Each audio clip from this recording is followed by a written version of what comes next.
Kasi ako pro-Filipino. Hindi Mhm.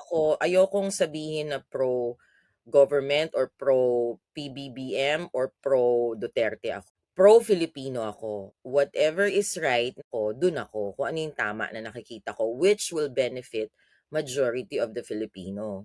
Kasi Correct. hindi ko naman pwedeng sabihin na itong ginagawa ni para sa buong Pilipinas yan talaga. Kasi meron talaga at meron dyan na anong tawag dun, ayaw nilang tanggapin. Kahit na nakikita din na natin na may magaganda naman nangyayari or may natutulong naman sa bansa natin, in denial pa ba? Why? It's because they're taking sides nila Correct. sa government, gusto nila yung dating gobyerno, which we cannot blame them, 'di ba? Kasi siguro may nagawang maganda para sa kanila yung dating government. But in my own opinion, ako ano yung nakikita kong tama, kung ano yung nakikita ko na magbe-benefit para sa Filipino, like me, ako Filipino pa rin ako kahit na nasa ibang bansa ako. Ayokong magsabi na mali si ganito, mali si ganyan, hindi tama yung ginawa nito, dapat ganito. Ayokong manisi. Mhm.